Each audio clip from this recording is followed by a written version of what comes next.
கிறிஸ்துவுக்குள் அன்பான தேவனுடைய பிள்ளைகளே, ஆண்டவராகிய இயேசு கிறிஸ்துவின் நாமத்தில் அன்போடு உங்களை நான் வாழ்த்துகிறேன். இந்த நாளில் மிக முக்கியமான ஒரு காரியத்தை குறித்து நம்ம சிந்திக்கப் போகிறோம். ஆண்டவராக இயேசு கிறிஸ்து உலகத்தில் வாழ்ந்த காலத்திலும் பரிசுத்த வேதாகமும் நமக்கு கற்றுக் கொடுக்கிற ஒரு உண்மையை நம்ம கற்றுக்கொள்ளப் போகிறோம். பரிசுத்த வேதாகமும் விசுவாசத்தை மையப்படுத்தியே பேசுகிறது. விசுவாசம் இல்லாமல் தேவனுக்கு பிரியமாயிருப்பது கூடாத காரியம். விசுவாசத்தினால எல்லாவற்றையும் ஜெயித்தார்கள். விசுவாசமே எல்லாவற்றுக்கும் உதவும். விசுவாசிக்கிறவர்களுக்கு எல்லாம் கூடும். விசுவாசம் இல்லாமல் தேவனிடத்தில் எதையுமே நிச்சயமாக பெற்றுக்கொள்ள முடியாது. இப்படியாக வேதாகமும் விசுவாசத்தை குறித்து மையப்படுத்துகிறது. ஆண்டு வரக்கூடிய கடைசி நாட்களில் விசுவாசத்தை தேடி வருகிறார் என்பதை பார்க்கிறோம். பேதுரு எழுதுகிற அந்த காலத்தில் உங்களோட விசுவாசமான விலையேறப்பெற்ற உங்களோட விசுவாசமானது அக்கினியினால் சோதிக்கப்படும் என்று எழுதுகிறார். அது விசுவாசத்தை மையப்படுத்தியே வேதாகம் அமைந்திருக்கிறதையும், விசுவாசம் ஆவிக்குரிய வாழ்க்கையில் மிக முக்கியமானது என்பதையும் நாம் அறிந்திருக்கிறோம். இந்த விசுவாசம் நம்முடைய வாழ்க்கையில் செயல்பட வேண்டும். செயல்படுகிற விசுவாசமாக இருக்க வேண்டும். பொதுவாக எல்லோரும் சொல்லுவோம், நாங்கள் விசுவாசிக்கிறோம். ஆண்டவரை அறியாதவர்களும் கூட சொல்லுவாங்க, நாங்கள் விசுவாசிக்கிறோம். ஏன் பிசாசும் கூட விசுவாசித்து நடங்குகிறது. நீங்கள் போனீங்கன்னா எல்லோரும் சொல்லுவாங்க, ஏசப்பா ரொம்ப நல்லவர், நாங்கள் அவரை நேசிக்கிறோம்லாம் சொல்லுவாங்க. இன்றைக்கி நம்மக்கிட்டையும் அப்படிப்பட்ட சில வார்த்தைகள் நம்மகிட்ட வரத்தான் செய்கிறது. நாம் விசுவாசிக்கிறோம் என்பதை பல தடவைகளில் அறிக்கை இடுகிறோம். கர்த்தராகிய இயேசு கிறிஸ்துவை அறிக்கை பண்ணுவதில் நம்ம தவறுகிறது இல்லை. ஆனாலும் இன்றைக்கி நம்முடைய வாழ்க்கையில் பல தடைகளை நம்ம பார்க்குறோம். எல்லாவற்றையும் விசுவாசத்தினாலேயே பெற்றுக்கொள்ள வேண்டும் என்று வேதாகமம் போதிக்கிறது. பவுலடியார் சொல்ல, விசுவாசத்தினால் வராத அனைத்தும் பாவமே என்று எழுதுகிறார். எல்லாவற்றையும் விசுவாசத்தினால், விசுவாசத்தின் மூலமாக பெற்றுக்கொள்ள வேண்டும் என்பதுதான் வேதாகமத்தின் நீதி. ரட்சிப்பும் விசுவாசத்தினாலே, விசுவாசத்தின் மூலமாகவும் பெற்றுக்கொள்ளப்பட்டது என்பதை நம்ம அறிந்திருக்கிறோம். விசுவாசமே எல்லாம். விசுவாசம் இல்லைன்னா தேவனுடைய ராஜ்யம் இல்லை. விசுவாசம் இல்லைனா தேவனிடத்தில் பெற்றுக்கொள்ளக்கூடிய நன்மை இல்லை. ஆனால் நமக்குள்ளேயே இருந்து நமக்கு விரோதமாக செயல்படுகிற ரெண்டு காரியத்தை நான் என்னை சுட்டி காண்பிக்க போகிறேன். மறைவாக இருக்கிற ரெண்டு காரியங்கள். இந்த ரெண்டு காரியத்தை நான் உங்களுக்கு இன்றைக்கி வேதாகமத்தில் இருந்து சொல்ல நான் விரும்புகிறேன். ஒன்று, நம்முடைய மூளை அறிவு. அதுக்கு ஒரு உதாரணத்தை நான் உங்களுக்கு சொல்லுகிறேன்.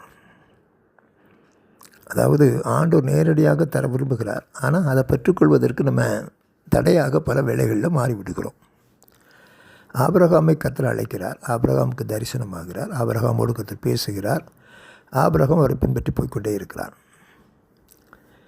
போய்கொண்டே இருக்கும்போது இடையில் ஒரு சின்ன காரியம் நடக்குது. ஆகார் சாராள் சொல்கிறாங்க, எப்பா நமக்கு குழந்தை இல்லை. ஆனால் அந்த உலகத்தின்படி வேலைக்காரியை என்ன செய்யலாம், நம்ம அவளை கொண்டு ஒரு குழந்தையை என்ன செய்யலாம், பெற்றெடுக்கலாம். அந்த குழந்தை நம்முடைய குழந்தை தானே, அது சுதந்திரவாளியாக மாறுமே என்று அவள் சொல்லுகிறாள். வேதாகமத்தில் உள்ள உண்மைதான். அந்த காலத்தில் அந்த நடைமுறை பழக்கத்தில் இருந்தது. அடிமைகளுடைய அடிமை பெண்ணோடு சேருவதும், குழந்தைகளை பெற்றெடுப்பதும், அதை தங்களுடைய சுதந்திரவாளிய பட்டியலில் கொண்டு வருவதும் அது அவங்களுடைய பழக்கம்.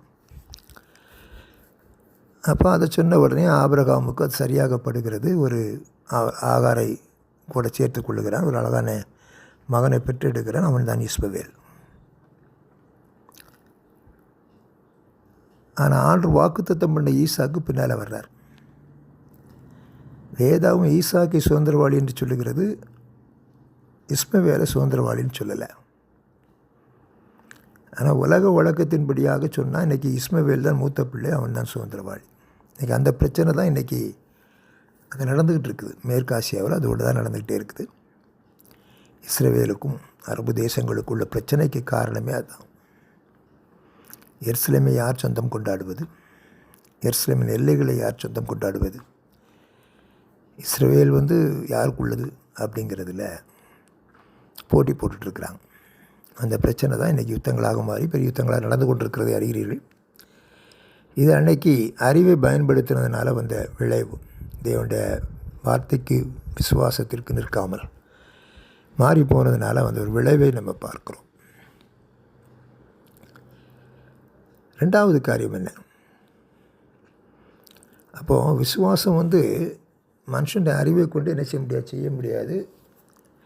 விசுவாசம் அறிவை கொண்டு செயல்படும்போது விசுவாசம் தடைபட்டு விடும். அறிவு உள்ளே வந்தோடனே விசுவாசம் தடைப்பட்டுரும். இது எப்போவுமே ரொம்ப ஆச்சரியமாக இருக்கும். ஆண்டுடைய திட்டங்களில் நீங்கள் அதை பார்க்கலாம். ஆதாமும் ஏவாளும் உருவாக்கப்பட்ட போது ஆண்டவர் சொன்ன அந்த நன்மை தீமை அறியத்தக்க விருட்சத்தின் கனியை என்ன செய்யாத, புசிக்காத அப்படின்னு சொன்னார். அது ட்ரீ ஆஃப் நாலேஜ்னு சொல்லுவாங்க. அது அறிவின் விருட்சம். அந்த அறிவு ஆபத்தானது என்பதை ஆண்டவர் அப்பமே சொன்னார். ஆனால் ஆதாமும் ஏவாளும் அதில் தவறினார்கள். ஆனால் தேவனை விட்டு விலகி போனார்கள். பாவம் வந்தது, சாபம் வந்தது, மரணம் வந்தது, எல்லாம் தலைகீழாக மாறி போச்சு. எப்போ ஒரு மனுஷன் விசுவாசத்தை விட்டு விலகிறானோ அன்றைக்கி தேவனை விட்டு தூரம் போயிடுறான். அவனுக்கும் தேவனுக்கும் சம்பந்தம் இல்லை. அவன் அழிவை நோக்கி போகிறான் என்பதை மறந்துடக்கூடாது. அறிவு எப்பவுமே மனம் மேட்டுமை உண்டாக்கும், பெருமையை உண்டாக்கும், அகந்தை உண்டாக்கும், அழிவுக்கு நேராக வழி நடத்தும் என்பதை நீங்கள் அறிந்து கொள்ளுங்கள். ரெண்டாவது காரியம் என்ன? ரெண்டாவது காரியம் வேத அறிவு. இங்கே ஒன்றே ஆச்சரியப்படும், வேத அறிவு கூட அப்படி நம்ம மாற்றுமா அப்படின்னு சொல்லிட்டு. இந்த வேத அறிவுங்கிறது ஆவியாருடைய ஒத்தாசையோடு இருந்திருக்குமே, ஆனால் அது சரியாக இருந்திருக்கும். ஆனால் இன்றைக்கி வேதாகமத்தை தங்களுடைய அறிவை கொண்டு கற்றுக்கொள்கிறார்கள். இன்றைக்கி நிறைய இறையியல் கல்லூரிகள் இருக்குது. நிறைய இன்றைக்கி வேத பாடங்கள்லாம் வருது. யூடியூப்பில் வருது, டிவியில் எல்லாத்துலேயும் வருது. கேட்குறாங்க, படிக்கிறாங்க. அந்த அறிவை கொண்டு என்ன செய்கிறாங்க? வேதத்தை ஆராய்ந்து பார்க்கிறார்கள். ஆனால் அந்த அறிவு ஆபத்தானது என்பதை நீங்கள் அறிந்து கொள்ள வேண்டும். பரிசுத்த ஆவியினால் பெற்றுக்கொள்ளாத ஒரு அறிவு அது அறிவு ஆபத்தானது. நர்மா சொல்கிறவங்களுக்கு லாசரை எழுப்புவதற்காக லாசர் மரித்து போகிறார். யோவான் 11வது அதிகாரம். மார்த்தாள் இடையில் பார்க்குறா, சொல்கிறா, ஆண்டவரே நீர் இருந்தால் என்ன செஞ்சிருக்க மாட்டார், லாசர் மரித்திருக்க மாட்டார். அது உண்மைதான். ஆனால் இயேசு கிறிஸ்து இருந்தாலும் மரணம் நடக்கும் என்பதை நீங்கள் மறந்துடக்கூடாது. இயேசு கிறிஸ்து இருந்தாலும் மரணம் என்ன செய்யும், நடக்கும். அந்தம்மாவுடைய அறிவின்படி இயேசு கிறிஸ்து இருந்தால் யாரும் மரிச்சிருக்க மாட்டார், லாசரு மரித்திருக்க மாட்டான், மரிக்க விட்டுருக்க மாட்டார் அப்படிங்கிற ஒரு நம்பிக்கை. இயேசு பதில் சொல்ல, அப்போ பிறகு சொல்கிறாரு, நான் எழுப்ப போகிறேன், அவனை உயிரோடு எழுப்ப போகிறேன். அப்படி சொல்லும்போது நான் தான் உயிர் தெழுதப்பா, நான் தான் ஜீவன், நான் அவரை என்ன செய்ய போகிறேன், எழுப்ப போகிறேன் அப்படின்னு இயேசு சொல்கிறாரு. ஆனால் அந்த அம்மா சொல்லுது, சரிதான் ஆண்டவரே, நீ சொல்வதெல்லாம் கரெக்டாக, அவரோடு எழும்புவான் என்பதை நானும் அறிந்திருக்கிறேன், விசுவாசிக்கிறேன். கடைசி நாளில் நீர் எல்லாரையும் உயிர்த்தெழுப்பு செய்வீர்களா, நீர் உயிர்த்தெழும்புவீர்களா, அதே நாளில் எல்லோரும் என்ன செய்வாங்க, எழும்புவார்கள் ஆண்டவரேன்னு ஒரு பெரிய வேத சத்தியத்தை இயேசுவுக்கு பிரசங்கம் பண்ணுது. பெரிய பிரசங்கம். இயேசு கிறிஸ்து நீ விசுவாசத்தால் தேவனுடைய மகிமையை காண்பாய் அப்படின்னு சொல்லி முடிச்சுட்டு திருப்பி கல்லறைக்கு போகிறார். அங்கேயே அந்த அம்மா சொல்லுது, 4 நாள் ஆகி போச்சு ஆண்டவரே, நாராக போகுது. மனுஷன் அறிவு நல்லா தான் வேலை செய்யுது. சொல்கிறது தப்புன்னெலாம் சொல்ல முடியாது. ஆனால் தேவ சித்தத்திற்கு விரோதமானது என்பதை நீங்கள் அறிந்து கொள்ள வேண்டும். அது குறுக்க முன்னால் வந்துடுது. எப்பவுமே குறுக்க என்ன செஞ்சிருது, வந்துடுது. தேவனுடைய திட்டத்திற்கு விரோதமாக குறுக்க என்ன செய்து வருகிறது. இதை பவுலடியார் அரண்கள் அப்படின்னு எழுதுகிறார். அரண்கள். இங்கே 2 கொரிந்தியர் 10வது அதிகாரம் 4வது வசனத்தை நீ வாசிப்பீர்கள். கர்த்தரை அறிவுக்கு விரோதமாக எழும்புகிற வேற்றுமை எண்ணங்கள் அப்படின்னு எழுதுகிறார். எண்ணங்கள். இது இந்த அரண்கள். இந்த அரண்களை, தர்க்கங்கள், இதெல்லாம் அரண்கள் அப்படின்னு எழுதுகிறார். இதை நிர்மூலமாக்குகிறதுக்கு தான் தேவ பலமுள்ளவர்களாய் நாங்கள் இருக்கிறோம் என்று அவர் அதில் எழுதுகிறத நீங்கள் பார்க்கலாம். இது மண்டைக்குள்ள அரண் மாதிரி உட்காந்துரும், கோட்டை கட்டிடும். அது என்ன பண்ணணும், எதை எடுத்தாலும் அதுக்கு நேரம் மாறாக ஒரு வசனத்தை என்ன செய்யும், வேதாகமம் சொல்லும், நீ விசுவாசத்தை மகிமையை காண்பாய். ஆமே ஆண்டவரே அப்படின்னு சொல்லி அர்த்தம். கிரியை இல்லாத விசுவாசம் செத்தது அப்படின்னு ஒரு வசனத்தை எடுத்துக்குவோம். விசுவாசங்கிறது விசுவாசம், விசுவாசத்தோடு வருகிற பலன், விசுவாசத்தோடு வருகிற பலன், இந்த ரெண்டும் ஒன்றோடு ஒன்று இணைந்து என்ன செய்து செயல்படுகிறது. கர்த்தருக்கு ஸ்தோத்திரம். நம்ம அதை தனியாக பிரிச்சுருவோம். கிரியை இல்லாத விசுவாசம் என்னது செத்தது. அதனால் நம்ம செய்கிறதை செய்யணும். அப்போ தான் ஆண்டவர் என்ன செய்வார், நமக்கு செய்வார் அப்படின்னு சொல்லக்கூடிய ஒரு கூட்டம் இருக்கிறது. இப்படி விசுவாசம், இந்த வேத அறிவு என்ன பண்ணுது அப்படின்னு கேட்டிங்கன்னா, நேர்மாறான காரியத்தை நமக்குள்ளே உட்காந்து என்ன செய்யுது. வேத வசனத்தில் ஆண்டவர் சொல்கிறார், பிள்ளைகள் கர்த்தரால் வரும் சுதந்திரம். அவ்வளோதானே, ஆமேன்னு சொல்லிட வேண்டியதானே. ஒரு கொஞ்சம் தாமதமானால் போதும், உடனே சொல்லிடுவாங்க. பார்த்தீங்களா, நமக்குள்ள சாபம் அப்படிம்பாங்க, நமக்குள்ள சாபம் அப்படிம்பாங்க. உடனே டாக்டர் சொல்லுவார், இல்லை சகோதரியுடைய சரீரத்தில் பிரச்சனை இருக்குது, இல்லை சகோதரியுடைய சரீரத்தில் பிரச்சனை இருக்குது அப்படிம்பாங்க. இதெல்லாம் ஏற்றுக்கொள்ளும் இந்த அறிவு. ஆனால் எதை ஏற்றுக்கொள்ளாது? சர்வ வல்லவர் சொன்ன வார்த்தை என்ன செய்யாது, ஏற்றுக்கொள்ளாது. அதுக்கு உடனே உதாரணம் சொல்லுவாங்க. மலடா இல்லையா, சாராளு குழந்தை இல்லைல்ல, ஆனால் பிறகு குழந்தை கொடுத்தார் அப்படிங்கிறத சொல்கிறதுக்கு மனசு வராது. ஏன்னா நம்ம ஆளுக்கு அப்படி பிரசங்கம் பண்ணிடுறாங்க. என்ன பிரசங்கம் பண்ணுறாங்க தெரியுமா உங்களுக்கு? கர்த்தர் உனக்கு குழந்தை கிடையாதுன்னு சொல்லியிருக்கிறாரு, அதனால் எனக்கு குழந்தை கிடையாது. அப்படி வேதாகமத்தில் வரலாறே இல்லை. திருமணம் செய்தால் குழந்தை பாக்கியம் என்பது கர்த்தர் அருளுகிற ஈவு. வேதாகம் முதல்ல ஒரு மலடியை பற்றி பேசுது, சாராள்.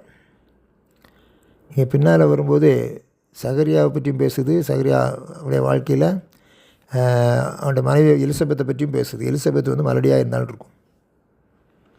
ஆனால் கர்த்தர் அவளுக்கு குழந்தை பாக்கியத்தை கொடுத்தார் அப்படின்னு சொல்லப்படுறதை நீங்கள் பார்க்கலாம். பழைய ஏற்பாட்டுடைய ஆரம்பமும் புதிய ஏற்பாட்டினுடைய ஆரம்பமும் இந்த ரெண்டு பகுதிகளையும் நீங்கள் பார்க்க முடியும். என்ன சொல்ல வர்றாருன்னா, இல்லாதவர்களை இருக்கிறவர்களை போல அழைக்கிற தேவன் இந்த வாக்கு தத்துவத்தில் மாறாதவர் என்பதை சொல்ல வருகிறார். ஆனால் நம்ம என்ன பிரசங்கம் பண்ணுறோம்? இல்லை, கர்த்தர் தரமாட்டேன்னு சொல்லியிருக்கிறாரு, அதனால் குழந்தை இல்லைன்னு பிரசங்கம் பண்ணுறோம். இதை நம்புகிற ஒரு கூட்டம் இருக்கிறது. அதனால் ஆசீர்வாதத்தை இழந்து போகிறது. நன்றாக தெரிந்து கொள்ளுங்கள், வேத அறிவுங்கிறது எதுக்கு பயன்படக்கூடாது? தவறான நோக்கத்தில் என்ன செய்யக்கூடாது, பயன்படக்கூடாது. நம்ம மூளை அறிவோடு சேர்ந்து என்ன செய்யக்கூடாது, செயல்படக்கூடாது. அப்படி செயல்படுமையானால் அது ஆபத்தானது, அது ஆபத்தானது. அப்போ ஆண்டவர் எதிர்பார்க்கிற அறிவு கர்த்தரை அறிகிற அறிவு, கர்த்தரை அறிகிற அறிவு. எபேசியர் 1:17 வாசித்தீங்கன்னா பவுலடியார் எழுதுகிறாரு, உண்மை அறிகிறதற்கு ஞானமுள்ள ஆவியை நீர் என்ன செய்யணும், அவள் கொடுக்கணும் ஆண்டவரே அப்படின்னு எழுதுகிறார். அந்த வசனத்தை உங்களுக்காக நான் வாசிக்க விரும்புகிறேன். மிக முக்கியமான ஒரு வசனத்தை பவுல் அதில் மென்ஷன் பண்ணுறார். கர்த்தரை அறிகிற அறிவு மிக முக்கியமானது, மிக மிக முக்கியமானது என்பதை நீங்கள் அறிந்து கொள்ளுங்கள். நம்முடைய கர்த்தராகிய இயேசு கிறிஸ்துவும் தேவனும் மகிமையின் பிதாவுமானவர், அவரை நீங்கள் அறிந்து கொள்வதற்கான ஞானத்தையும் தெளிவையும் அளிக்கிற ஆவியை உங்களுக்கு தந்தரல வேண்டும் என்றும், அவர் நம்மை அழைத்ததினாலே நமக்கு உண்டாயிருக்கிற நம்பிக்கை என்னதென்றும், பரிசுத்தவான்களிடத்தில் நமக்கு உண்டாயிருக்கிற சுதந்திரத்தினுடைய மகிமையின் ஐஸ்வர்யம் என்னதென்றும், அவர் கிறிஸ்துவை மருத்துவருந்து எழுப்பி அவரிடத்தில் நடப்பித்த அவரது பலத்த சத்துவத்தின் வல்லமையாகிய விசுவாசுக்களை நம்மிடத்திலே காண்பிக்கும் தம்முடைய வல்லமையின் மகா மேன்மையான மகத்துவம் என்னதென்றும் நீங்கள் அறியும்படிக்கு அவர் உங்களுக்கு பிரகாசமுள்ள மனக்கண்களை கொடுக்க வேண்டும் என்றும் வேண்டிக் கொள்கிறேன். அவரை அறிகிற அறிவு, அவருடைய மகத்துவத்தை அறிகிற அறிவு, இது வேணும். அதுக்கு என்னமா, ஞானமுள்ள ஆவியானவர் நமக்கு தேவை. ஞானத்தை தருகிற ஆவியானவர் தேவை. நமக்கு ஒரு பிரகாசமுள்ள மனக்கண்கள் தேவை. இப்படி ஆண்டவர்கிட்ட கேட்பா, ஆண்டவரே எனக்கு இந்த ரெண்டையும் கொடுத்துருங்கப்பா. உண்மை அறிகிற அறிவு, உண்மை அறிகிற அறிவு. நீ சர்வ வல்லமுள்ள தேவன் என்பதை அறிகிற அறிவு, உடைய வார்த்தைகள் வல்லமை உள்ளது என்பதை அறிகிற அறிவு, நீ சொன்னால் செய்கிற தேவன் என்பதை அறிகிற அறிவு, உம்மால் எல்லாம் கூடும் என்பதை நம்புகிற அறிவு. இந்த அறிவை தாங்க.